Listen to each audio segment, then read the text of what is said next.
Hello, and welcome to the Hollywood Critics Association's Hawkeye After Show.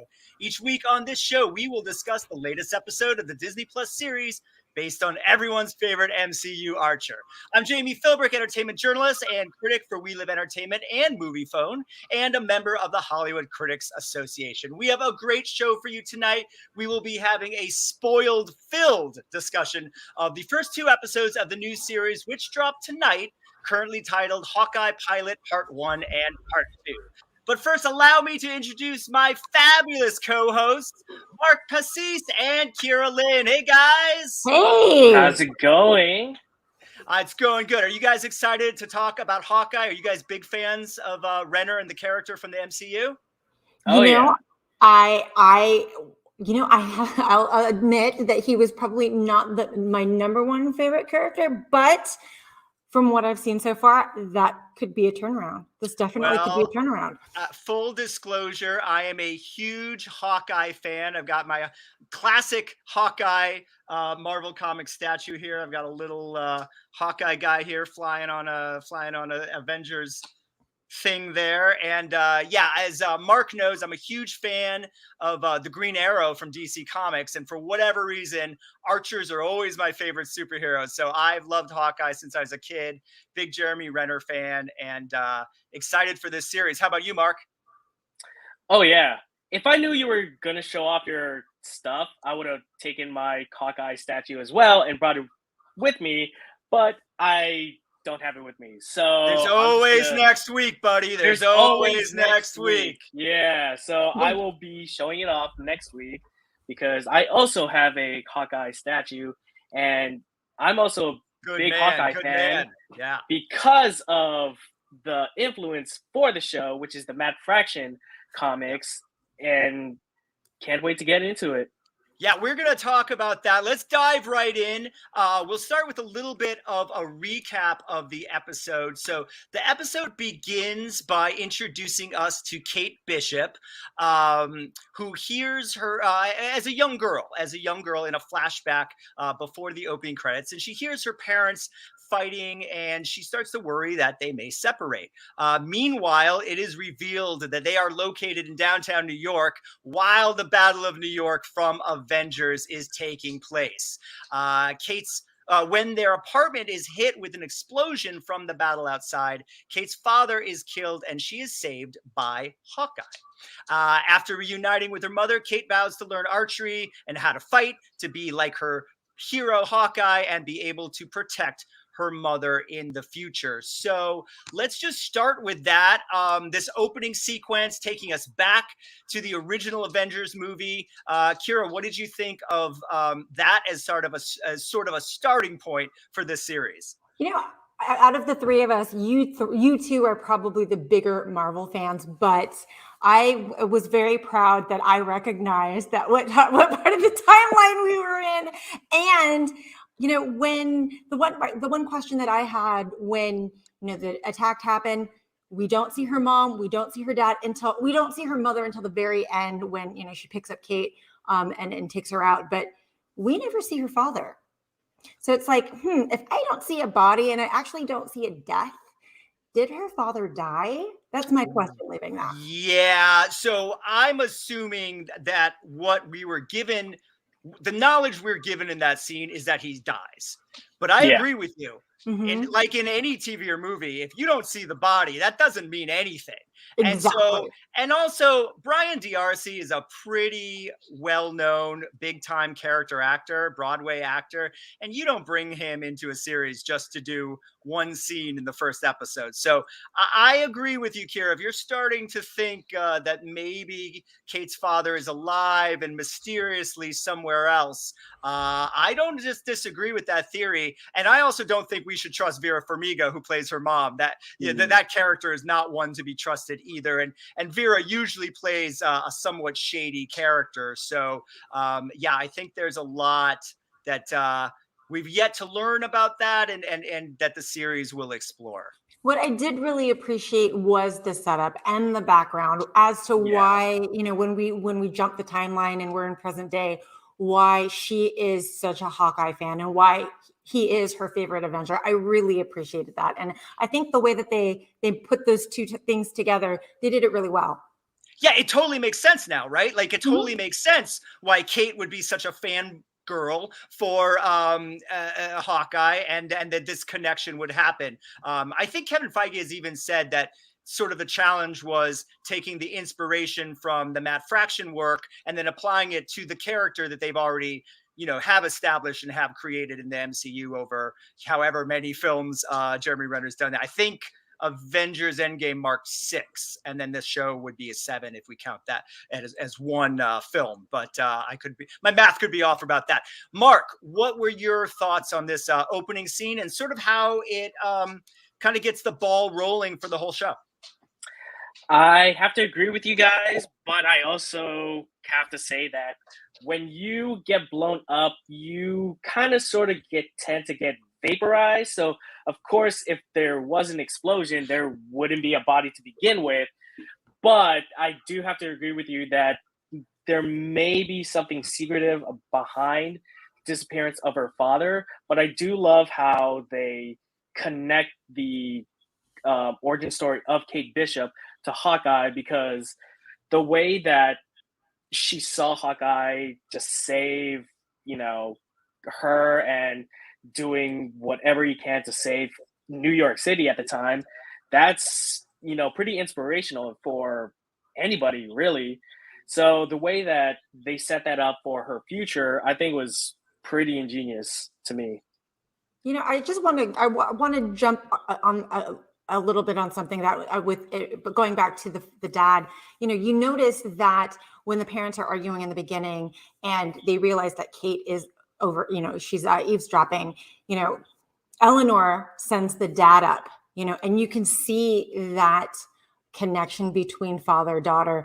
And I'm jumping a little bit, but as obviously when she gets older and you jump forward to the timeline, you can see there's a bit of a distance between mother daughter, and that connection isn't really there. So I'm really interested to see how they thread that line through the 6 episodes to see whether or not, you know, we do end up seeing her dad eventually. Yeah, that's a really good point. And actually, let's just jump right to that because the next scene we see actually takes place at boarding school. So we're now in the present day timeline. Kate's off at boarding school and is on the archery team and is dared by her teammates to shoot an arrow at the clock bell to make it ring. While Kate hits her mark, she underestimates the structure. The bell crumbles from the arrow and Kate is expelled after she is caught. So what did we think of this scene? I actually thought this was really cool, you know, because it not only sets up like, okay, Kate's a rebel. Kate has these skills, right? So like we don't have to spend time in this series watching her learn and watching her train. Like she's fairly up to speed, at least with the elementary, you know, martial arts and archery. And so I thought this was a really cool scene and sort of sets up exactly what you're talking about, Kiyra, because of course next she's going to have to go home and face her mom. So Mark, well, let me start with you. What were your thoughts on sort of this scene and the way it illustrates her archery skills? How fragile does that have to be for just one like little arrow to spin around and break and just bring down the entire building? I mean, I get that the floor would crumble underneath the weight of the bell, but the entire tower just went down. I don't know. Do their tuition pay for building renovations? Because I feel like, you know, with that boarding school, they really should put their tuition towards renovating that building. But that being said, I do love the way that they also set up her eye for archery, her aim, because that's what Hawkeye is. Like, he's very good at, you know, hitting his targets, no matter, you know, where they are, how far they are. You know, she hit her target, she just hit it really well, brought down an entire clock bell tower. So yeah, Well, it was interesting. I also thought it was like a trick. It was like her first trick arrow, right? Because she actually puts a tennis ball on the end. And I agree with you. It actually hits the sort of the dangling part of the bell to make it ring. That's a weak bell. I mean, to just start crumbling like that the first time. I got to imagine that it rings at least once a day. So I agree with you a little bit on that, Mark. But Kiyra, yeah, what are your thoughts? Guys, I have to say, I am a big Hailee fan, and to see what this is setting up is it's showing how strong she is. So it's not maybe necessarily that the bell was weak. It was, that second shot that she was like, okay, I didn't do it the first time.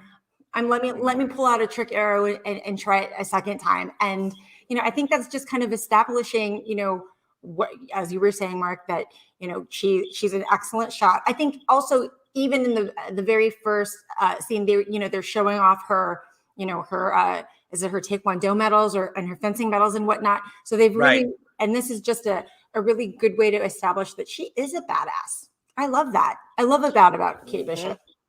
I love it. And I love that it's like pre-established in the first episode.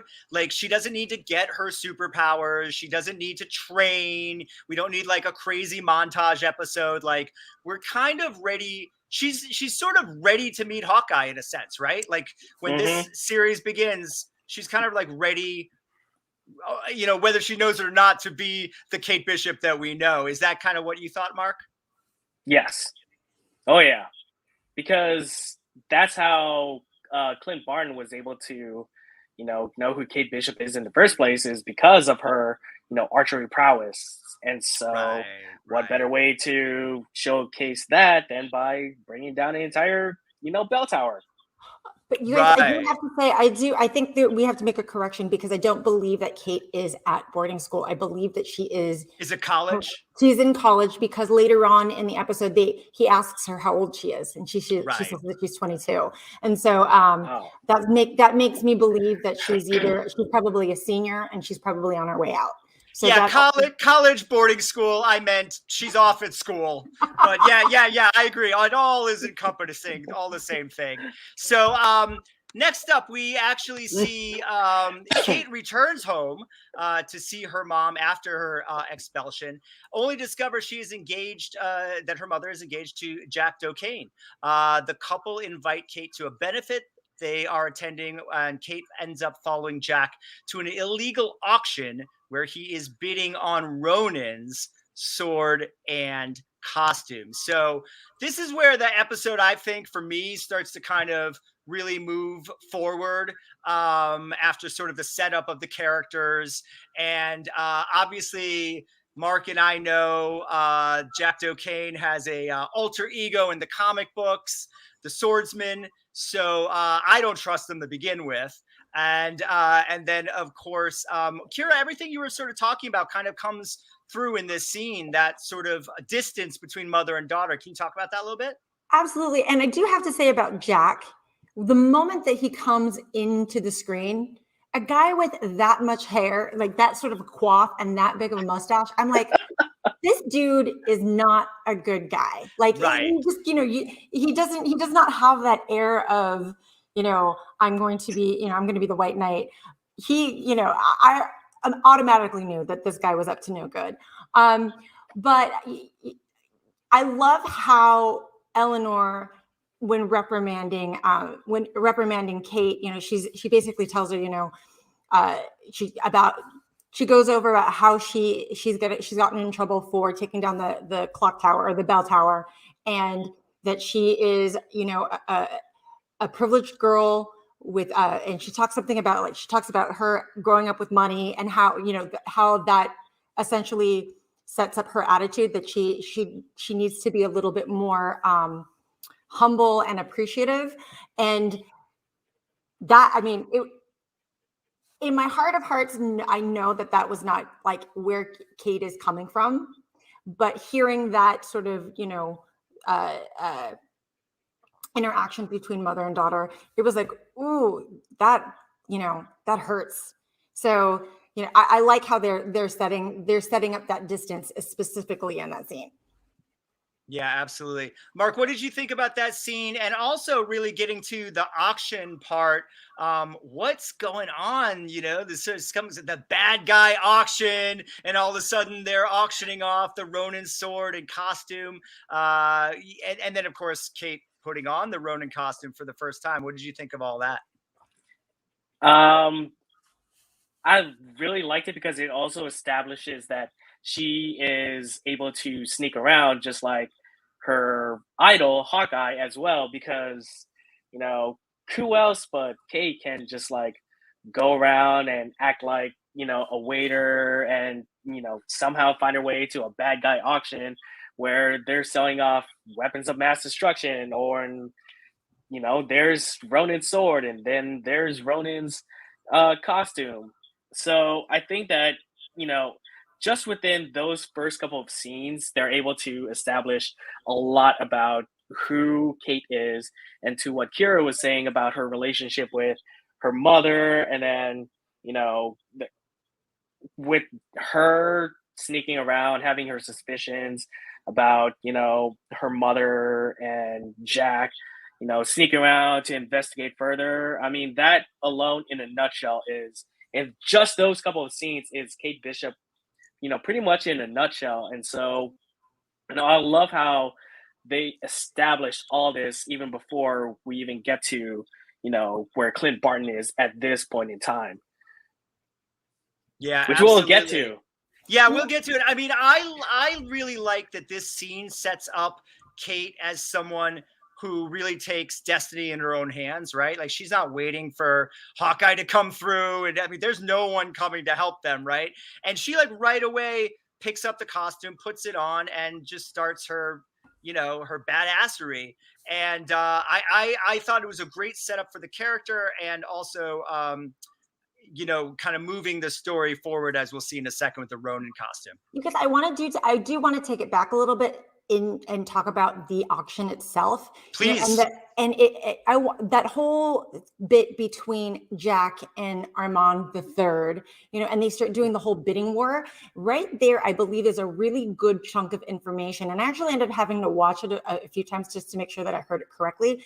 The younger Jack, starts bidding against Armand, and they start a bidding war, and Armand is basically saying, how can you place the $350,000 bet? You don't have that money, and the elder guy, Armand the third wins. I think it was like $475,000,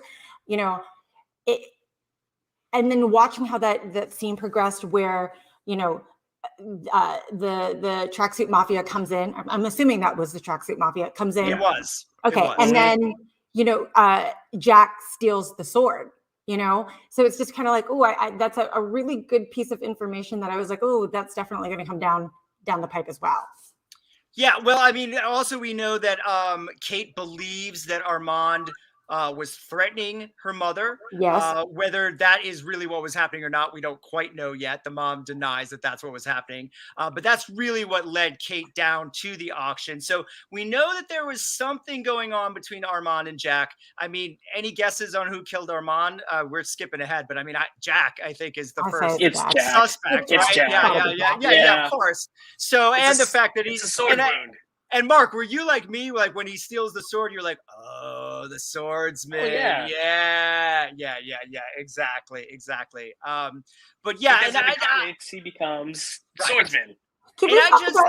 I want to talk about the dog, guys. Well, we're gonna get there, Kira. We're gonna get there if you'll let me do my job here. So the auction is so Kate as Ronin is then caught on video saving a dog from being hit by a car, which turns out, of course, those fans of Nat Fractions comics knows that is Lucky the pizza dog. And so let's just talk about Lucky, Kira. There you go. You asked for it, you got it. What do you think? For someone who did not read the comics, the moment that he was outside, like when Kate comes out and sees him, in front, I literally paused it. I was like, oh, there's a dog. I love that. I'm beginning to really fall in love with the show. And he's a big fan favorite from the comics. So, yeah. Oh my gosh. And then to see, when Kate jumps out of the cellar and, comes upon the truck and sees that Lucky is attacking this guy. I want to know, you guys, was it a key to the Avengers compound that the guy was like, oh, I found it? And I actually ended up having to rewind it because I was thinking, did Lucky take it out of his hand? Was that key left in that guy's palm on the floor? Did you guys catch that? I believe he stole it out of a bag. So Lucky. Lucky, okay, because I couldn't see whether or not Lucky actually grabbed it and took off with it. So, he grabbed it out of the bag and then just ran away with it. Okay. But yeah, I have a feeling that Lucky's going to hold a special place in my heart throughout the season. So. Yeah. Oh yeah. You, me, everybody. Yeah, Mark, what did you think about seeing Lucky? Oh man, I never thought in a million years I would be able to see Lucky the pizza dog on screen, but after seeing so many, pets and animals to show up in the MCU, I knew eventually because of the Hawkeye show that they were have to introduce Lucky the pizza dog, because I think even Kevin Feige said it himself. You can't have Clint Barton and Kate Bishop without Lucky the pizza dog. There's just no way. Like, he's a fan's favorite. Everybody loves him. He's a golden retriever. Everybody loves golden retrievers. They're so loyal, adorable, and man, yeah, it's a dream come true. Because I Lucky is one of my favorite. With the DC Super Pets come out, trailer coming out earlier, he's one of my favorite comic book pets of pretty much of all time. So comic book pets. I never knew that was a term, but I think you're right. I think comic book I'm pets, making it a term. I like it. I like it. But just to finish sort of what happens here, we already talked about it a little bit, but Kate will end up she goes to Jack's uncle's house, to Armand's house, because as we mentioned earlier, she saw Armand threatening, she thought, her mother at the benefit. Kate does unfortunately find Armand dead when she arrives, and Ronan is then framed for the crime. So again, I know we all kind of think that this is Jack, but how long, Kiyra, do you think that this will go into the next few episodes, sort of the mystery of who killed Armand and the idea that it was Ronan? And I don't want to jump into episode 2, but I want to say that they start stringing you along pretty quickly, especially when they establish the whole. Was it like a mint or a caramel from the candy bowl that she pulls out, and it was like, and she makes that sort of connection in episode 2. I'm not exactly sure. I hope that it's solved relatively quickly, and I want to know exactly where Armand the Third really takes a play with Eleanor and that whole sort of scenario. I think it'll be really interesting. Yeah, I definitely think something's going to hit there with Jack and Armand and the truth about what happened there and Kate. It's going to come, maybe not in the next episode, but hopefully in these first 4, I would think, so that we can kind of set up the final 2 episodes. Mark, what are your thoughts on Armand's death and the blaming of it on Ronan? So going back to what Kiyra was saying earlier, I mean, what do you guys think that she went there to, investigate Armand? Because he threatened her mother, right? So even though we get that sense of disconnect between the two, her mother doesn't think that,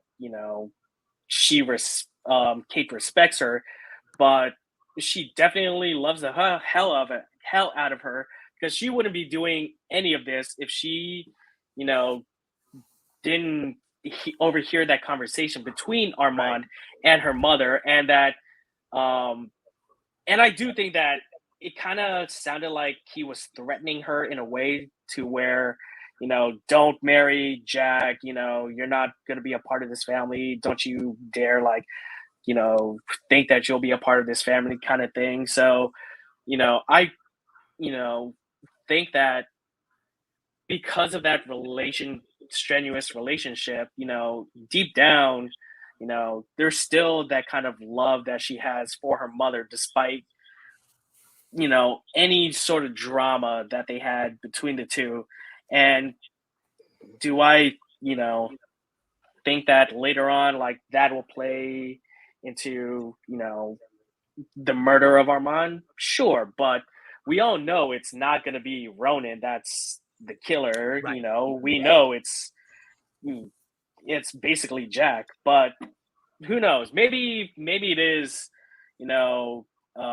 one of the guys from the Tracksuit Mafia that did it, or well, I definitely agree that while Armand was threatening, I didn't take it that he was threatening Kate's mom. So I agree with you that there might have been sort of a misunderstanding of what was going down there. And obviously we know Jack's the real bad guy, but hopefully we'll find that out for truth or not in the future. But, we spent a lot of time talking about Kate. Let's jump ahead to the whole reason we're watching this series, and Hawkeye, Jeremy Renner. And actually, Hawkeye is in New York with his children, and they are watching the new Rogers musical. They are there for the holidays, Christmas week, about a week before Christmas. And it is also revealed in this sequence that Clint is suffering from hearing loss. And I thought they did a really good job of using some MCU footage and sort of flashing back to every explosion that Clint was near, and reminds us he's not Thor, he's not Bruce Banner, he's not indestructible. And then makes him human, which I think is, kind of in a lot of ways, Mark, why you and I fell in love with the character in the comic books. Mm-hmm. He's fighting side by side with brilliant scientists and gods, and yet he's just a guy with a bow and arrow. I mean, I think Renner even says it in one of the movies. He's like, this is ridiculous. I'm a guy with Age of Ultron. Right, Age of Ultron, right. He's just like, I'm a guy with a bow and arrow. None of this makes sense. Yeah. So I love that reveal. Kiyra, let me ask you about the Rogers musical and about the reveal of the hearing loss, and how do you feel about both of those? Oh my God, I loved the Rogers musical. I was actually watching a interview that Jeremy gave on one of the late night shows, and he actually talked about that being the very last scene that they actually filmed from that episode. And and he actually revealed that they actually recorded more than one song. So I'm thinking, is this something that that they might actually pursue down the line? I could see it. The fans I believe would really want it.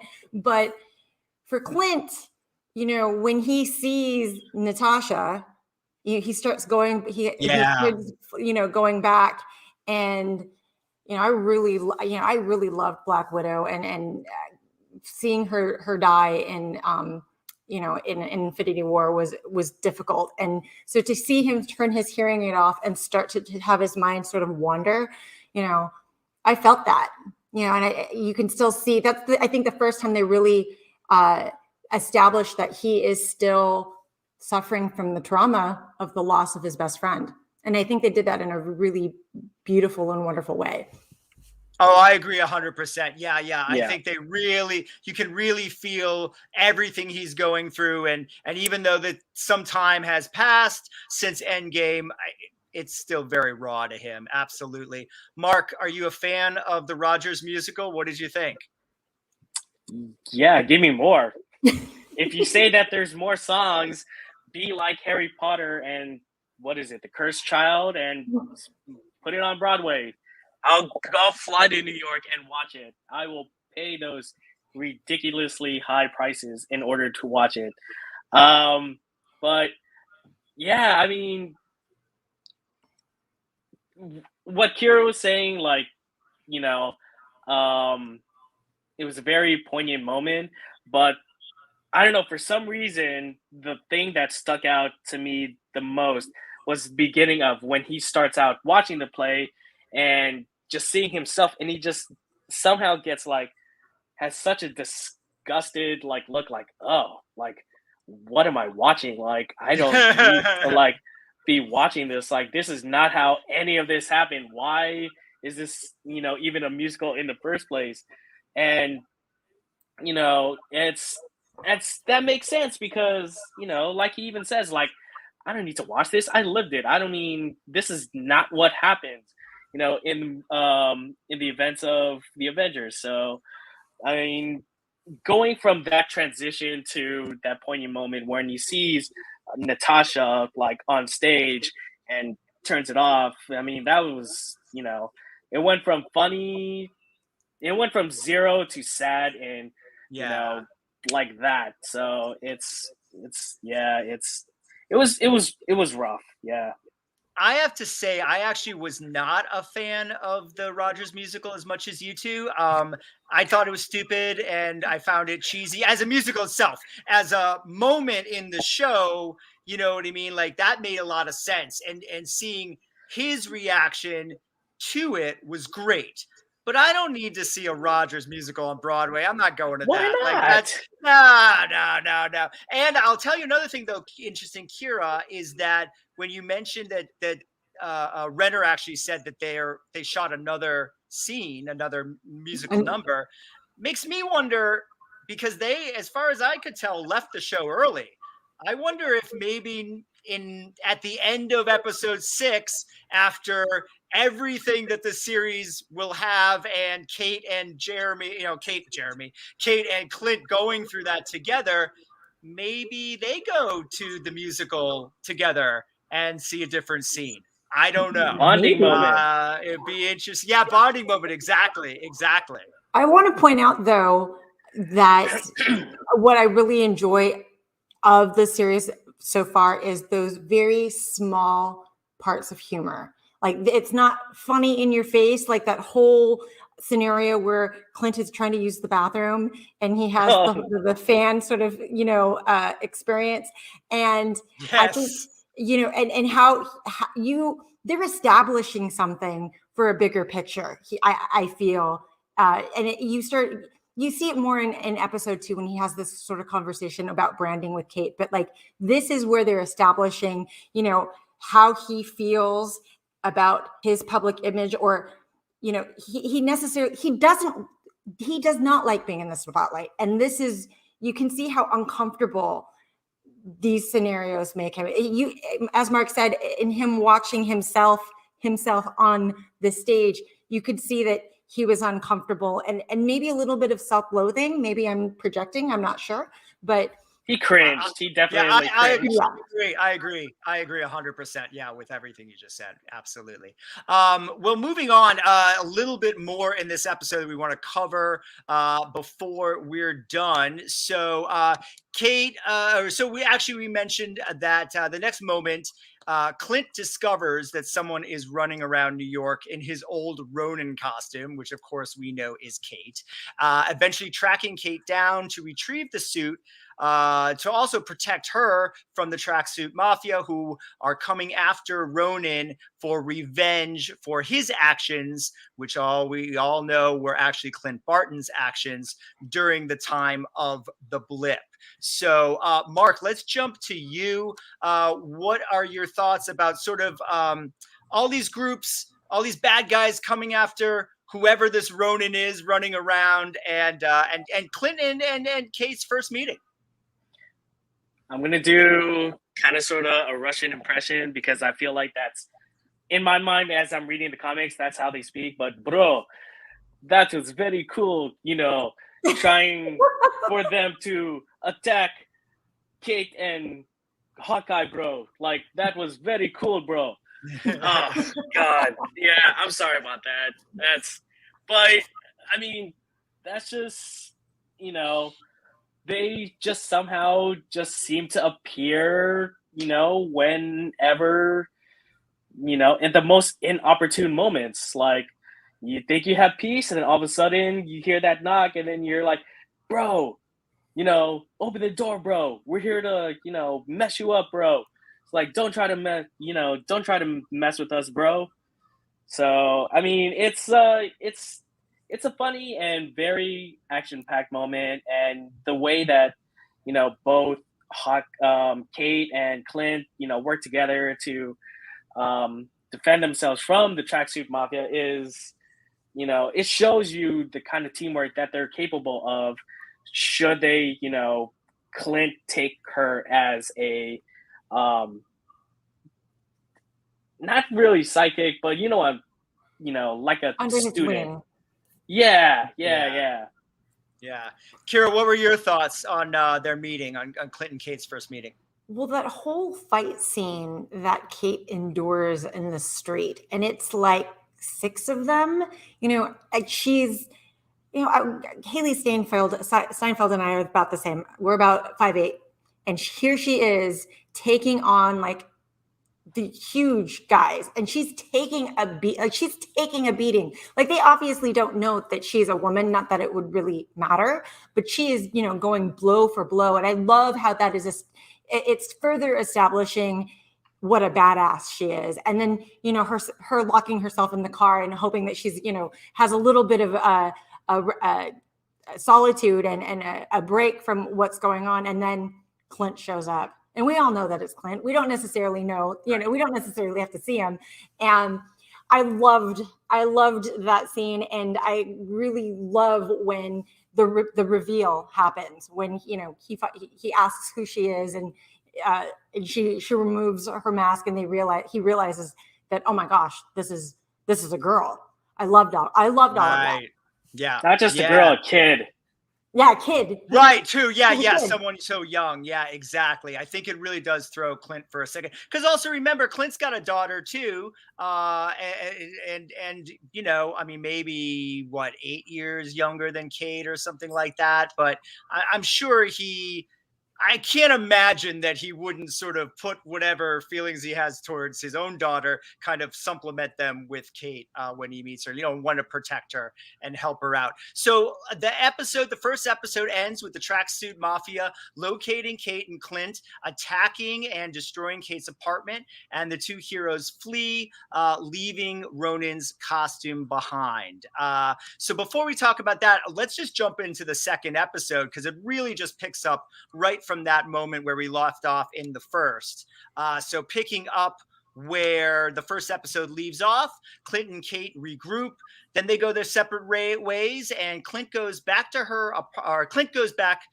apartment to retrieve the Ronin costume, only to find that it has been stolen by a firefighter and Clint follows him to a LARPing event. And now, in order to get his costume back from the firefighter, must duel with him.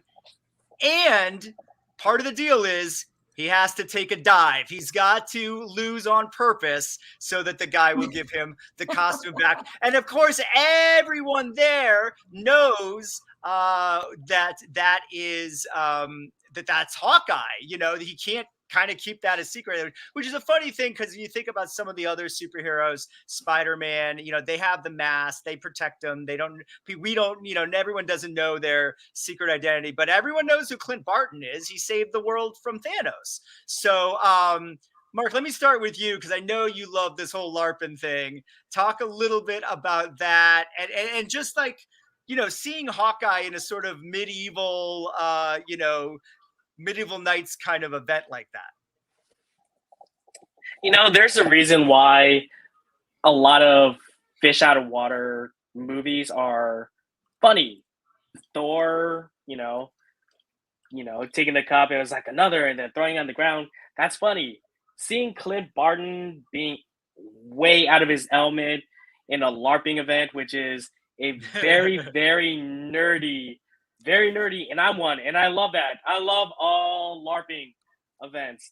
I've never participated in a public one.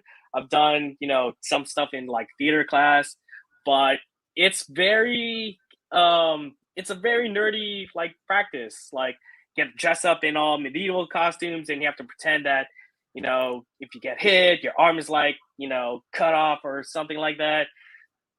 And seeing Clint Barton just go to that event and just be like, all right, man, all right, I have to do this. All right, fine. And just like literally thrash everybody, because he's probably the only one there who is, knows how to fight. Everybody else pretend fights. Right. They think they know how to fight, but then when you go up against someone who actually knows how to fight, they don't know how to fight. It's like going up against Mike Tyson, man. If you try to box against him, you're just going to get knocked out. So just just don't do it. Yeah, I actually didn't really know what it was. Mark had to kind of like cue me in on it. And then I was like, oh, are those the dudes with the swords I see at the park on weekends when I take my dog for a walk? And I always wonder, like, what are those people doing with swords? And now I finally know. This was a really cute scene. Didn't you think, Kira? Oh, I absolutely loved it. And I was laughing because you're saying that you didn't know what it was. I actually had to look it up. And then I'm so glad that they said LARPers is live action role players. Right. And I was like, ooh, I loved every bit of this scene. And it goes back to what I was saying earlier about, and actually even Kate says it earlier in the episode where, when the kid is like, oh, look, it's a superhero. And they think that they're talking about Clint, and they turn around and it's like a bunch of, guys dressed up in Avengers costumes. And they have that whole conversation of branding and how, how the whole thing is about inspiration. Like, it's not about like, that's what Kate tells him that he can give to the public and to the world. And this, again, what happens with him and Grills is what he can inspire and give to the public, because we all know that Clint probably wouldn't have agreed to do that unless if he didn't actually have that establishing conversation with Kate earlier in the episode. And he was just like, oh, fine. And you could see how much that meant to not only the people that were there to watch Grills, take down an Avenger, but how much it actually meant to Grills himself. So I loved that. I loved all of it.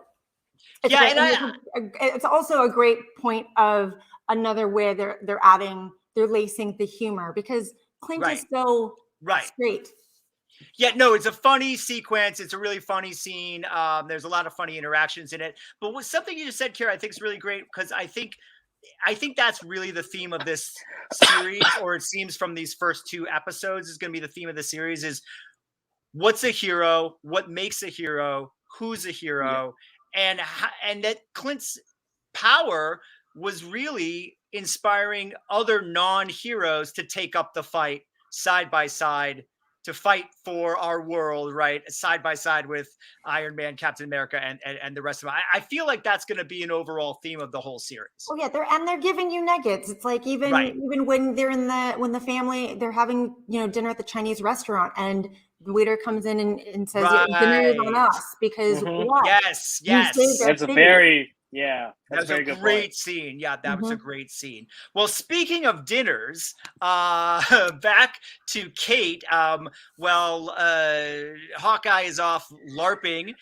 Kate has dinner with her mom and her new fiance to kind of see if he knows more than he's telling about the auction and Armand's murder. And this eventually leads Kate and Jack to a friendly round of fencing. And while Kate obviously excels, she's thrown off a little bit by Jack's excellent swordsmanship, as fans of the comics will not be surprised, as he is clearly skilled enough and is kind of letting her win without really putting a lot of effort into it. So, Kira, what were your thoughts on this scene? And, do you think Jack knows what Kate's up to? I definitely think Jack knows what Kate's up to, especially because of that scene where she comes into the security office of her mom's, and he goes off on that whole like very condescending, condescending speech about why she's hostile and testing the dynamic, and why he's threatened by her, and how he bought like the book about, how to be a stepdad. He's definitely onto her. He definitely knows that she's one that he needs to watch out for. But what I loved about this scene in regards to Kate is, you can see her fury, and you can see that the way she's handling it is she's like almost having a temper tantrum. It's in challenging him to this fencing, Right. And the way he's handling her is exactly the way, he's basically controlling the perception of how her mom is seeing the whole dynamic is essentially what he's doing. And Jack is smart. Like he's definitely not one to toy with. So as somebody who has not read the comics, like that through line right there, it's like, ooh, you definitely need to watch out for him. You didn't need to read the comics to know that Jack's the bad guy. No, yeah, I know. Yeah. Yeah, totally. Yeah, absolutely. And I think it is. I don't think that Jack knows that Kate was Ronin or dressed as Ronin for that night. But I definitely think he is suspicious of her motivations. And I also agree with you. I don't know if you want to call it manipulation, but he's certainly, yeah, that's a good word. He's manipulating her mom and manipulating. Although, again, we have no clues in these first 2 episodes to tell us that there's anything suspicious going on with Kate's mom, but I don't trust Vera Farmiga at all. I love her as an actress, but I don't trust that character at all. I get, and maybe they're just kind of establishing that sort of vibe with her, and maybe they'll just, throw a monkey wrench in it and then, turn it around. But yeah, how they're establishing it makes us feel that maybe she's in on it, or there's something else that's shady. But Marvel, like they love to manipulate us as an audience. So they also love their evil parents. They love their evil parents. They do. Marvel. Yeah. Mark, what were your thoughts on the sequence and the fencing and all the good stuff? Jack just seemed so calm about it. Like the whole time where, Kate is like, attack me. Like, why are you throwing the matches? Like, do it. Like, attack me like like you actually mean it. And then he's just like, oh, good job, Kate. Like, very excellent. You really are a really good fighter. Like, he seemed very parental about it. Just like how, parents would sometimes let their kids like win a fight. And then, Kate is, being like, a brat at that moment where it's like, no, you a-hole, like attack me. Like, I know you know how to fight. So go at me with all your might. But, I just felt like being that parental influence and having her win just like any other parent would with a kid is, like you said, it's a very manipulative way for him to get in even deeper with Kate's mom, who I think is only there as like not really there, but I think they're trying to set her up as a bad guy, but I honestly just think that's kind of like a red herring. That's definitely possible. Definitely possible. I don't think that she is a bad guy per se. It's a bait and switch. And also I think like I'm saying, like I think there's a certain air that comes with Vera Farmiga that you assume she will be the villain. So that could have been purposeful in the casting. So I agree with you. Well, in the sense of time, we are going to just jump. We'll sort of just combine these last 3 points together, and then we can kind of talk about the end of the episode and what we look forward to possibly in a 3rd episode. So Clint's plan, so after a pep talk over the phone with his wife, Clint decides to run what I thought was very much a Black Widow style, they called it the catch and release, and it allows himself to get caught by the tracksuit mafia so he can find out who they are working for. Clint's plan goes terribly wrong when Kate, who tracked him thinking he was in danger, literally falls into the trap, and both heroes find themselves caught. Finally, the leader of the tracksuit mafia is revealed at the end of the episode, and it is Maya Lopez, aka Echo, who we know from the comics. We also know is going to have her own MCU Disney Plus series in the future. So, Kiyra, what did you think of Clint's catch and release, of his plan, and how Kate kind of screwed it up? Well, I love, the tracksuit mafia. I don't remember who actually says it in the earlier episodes. They were like, they were always saying like, oh, we're always watching, we're always following you. And then, Clint just shows up I think he's in the front of Kate's burnt out apartment, and he's obviously waiting to be caught. The whole tracksuit mafia, every time they come onto the screen, they are so funny. And it's like, they've got this amazing comic relief that they bring to the series where, Clint again is just very, straight faced and not humorous. And I love, the funny exchange that he has with them about how he wants to talk to their manager. and then I love when Kate falls through the door or falls through the ceiling, and she's established she's wearing her purple suit. Right. I love all of that. Yeah, and I agree with you. The Tracksuit Mafia is like 100% comedy. Like they are there for comedic relief, and they're not very threatening. Of course, Echo is very threatening. And what did you think of that reveal at the end? I mean, we knew she was coming. She's already been given her own series. So what did you think about that, Kiyra? You know what? As somebody who's never read, who hasn't read the comics, I have no idea. I didn't know who she was. And I don't want to, I'm the type of person that I don't want to spoil it. I want to be surprised, and I want to see everything with, virgin eyes.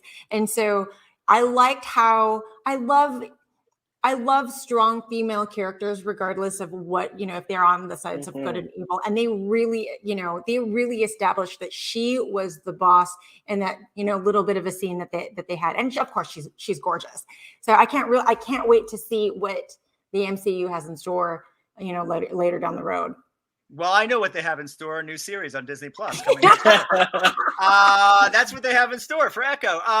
Mark, what were your thoughts of how Clint's plan, I mean, his plan was working perfectly until Kate showed up. And then, of course, the reveal of Echo. Yeah, because he learned from the best. He partnered with her and was stuck in that air vent and the subway for, 14 days, they said in the Black Widow movie.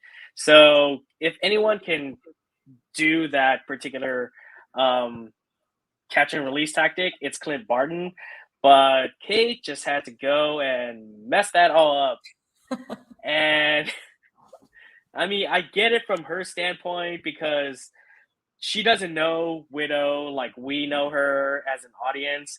And when we saw him captured by the Tracksuit Mafia, we recognized that visual parallel between, her scene in the Avengers and his scene in Hawkeye. But through Kate's eyes, like, oh man, he got captured. I got to go and save him. And just ends up mucking up the whole thing, dropping through ceiling glass, and then just getting caught herself. And I mean, to your point, Kiyra, like, yeah, the Tracksuit Mafia is there for comic relief, like even in the comics, because when every sentence that they speak has the word bro in it, then it's set for comic relief. Because just even reading it like bro this, bro that, bro this, bro that, it's funny. It's funny. And seeing Clint, kind of show off his witty side in interacting with these guys, it's funny because they're idiots. That's all there are, is they're idiots. And that's why, we as fans love them. And how do you feel about seeing Echo as the big reveal at the end of these first 2 episodes? That came as a surprise because, as far as I know, Echo was never really the leader of, I could be, she was never really the leader of the Tracksuit Mafia, right? So having her revealed as the leader of this group of idiots is a shock. And it's going to be interesting to see how, her character, as the leader of this group, her future in the series, because, how it goes off to her own show, we don't know, but I'm, ready to find out. Yeah, it's interesting because I tend to think that she's not like, quote unquote, the leader of the Tracksuit Mafia, but rather like another entity who kind of came in and co-opted the tracksuit mafia as her minions. So So you think that she's that's like my the theory. muscle? So she's like the Darth Vader.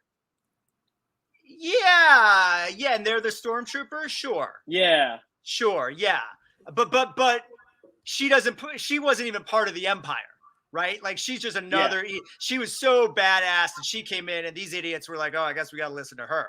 And I don't think she cares about any of them. I think she's just using them for whatever she wants to use. The other thing I want to bring up, which I thought was super interesting with the reveal of Echo, this is a hearing impaired character. Obviously, we know that Clint is going through that as well. And so I can't imagine there's not going to be a moment sometime down the line in these 6 episodes where maybe she makes Clint question his own idea of what is right and wrong and who's right and wrong. And, maybe she has a very good reason for doing the things she's doing. And maybe he can relate to that somehow because they're going through similar issues. Kira, what do you think about that? And in general, what are you hoping to see in the next, let's just say the next episode? Well, yeah, what we know in regards to Marvel and their villains is they have sub-villains. And so obviously we have this thing that's going on with Jack, and obviously Armand is now murdered, and there's something going on there. They haven't gone as deep. And so I'm very interested to see how Echo actually will end up playing as. Is she going to be the actual villain? Is she going to be a sub-villain? I definitely feel that Echo and Clint will have come head to head, and they usually do like to pin female against female. So I predict that Kate will have her moment with her as well. How that will transpire is yet to be seen. Interesting. Yeah, that's interesting. I like that. Looking forward to the next episode. On Disney Plus Day, they released that sort of extended trailer scene from Hawkeye, and it showed them stealing the car and, him teaching her to use the trick arrows, shooting out the back of the car. And then they actually, I think, shoot an arrow and do kind of a swing onto the top of a moving train. I actually thought we were going to see that at the end of the second episode. And so I'm assuming that part of the series will get right to in the third episode, kind of after this moment. Maybe they escape from the mafia and Echo or something like that. And then the other thing I'm looking forward in this series, which may or may not happen, we don't know, but the idea that Florence Pugh will show up as Elena and sort of fulfill that end credit scene from Black Widow. Oh, that's totally going down. I mean, I hope so. Yeah. It'd be a bit of a bait and switch if it doesn't. Because basically the ending of that movie was watch Hawkeye on Disney Plus. So right. Yeah. I do want to just one thing, because I know we're almost out of time. I want Mark to talk about what he'd like. Oh yeah, go for it, Mark. I mean, you guys basically said it, because after next week, we're already halfway done with the entire series, because there's only 6 episodes here. So there is a lot of loose ends that needs to get, the ball needs to get rolling on a lot of storylines, because you have the Elena, potential story arc. You have the Echo and the Tracksuit Mafia. You have Armand and Jack. You have Kate's mother. You have the relationship between, Kate and Clint. And you have Clint coming to terms with the demons that he started while he was Ronin, and coming to, accept that history of, during those dark 5 years, during the blip. And that's a lot of stuff to cover within 4 episodes. I have all the faith in the world that Marvel is going to do it, but thinking about everything that you guys said, I'm like, there's only 4 episodes left, and they just introduced Echo. They haven't even introduced Elena yet. So when and where they're gonna do it and do it effectively is my biggest question. But I'm the way that the first 2 episodes went, I cannot wait to see where they go from here. Absolutely. Absolutely. And Kiyra, final thoughts? Did you have something else you wanted to add? I just wanted to say, and I'm sorry for having to interrupt you, Mark, earlier, but No, no, no. I love how they're really establishing where what Kate wants from this relationship from Clint. She wants him to there's so many things that, she even says it on the street. She's like, I need you to teach me more. And I love how they're establishing that, because for somebody who hasn't read the comics, but for others who do know what the end result ends up with her character down the line. I love how they're really making, they're really paving the way for all of that, and I'm really enjoying it. I mean, again, I'm a big Hailee fan, so this whole thing's really exciting for me. Yeah, great first 2 episodes. Great first episode of this show. Congratulations, guys. Kiyra, let everyone know where they can check out your work. Oh, sure. I am an entertainment journalist for Hollywood First Look, which is a television show. You can always check out our YouTube channel as well. And also, I'm a member of the Hollywood Critics Association, a proud one at that. Of course, as we all are. Mark, let everyone know where they can find your work. You can find my work at nerdreactor.com. I am the movie editor of the site, and you can also catch me at my socials right there. There you go. On Twitter, at Instagram. Great. Follow. And I'm Jay. And what was that last part? Follow. There you subscribe. Go. And I'm Jami Philbrick. You can find me on Twitter, Instagram at Philbrock, Facebook at my name. That is all the time we have, but thank you so much for watching. Please make sure you hit that subscribe button, like this video, and tune in to the HCA's Hawkeye After Show every Wednesday at 1 a.m. Pacific time and 4 a.m. Eastern time. Until next week, have a great one. Thank you for watching.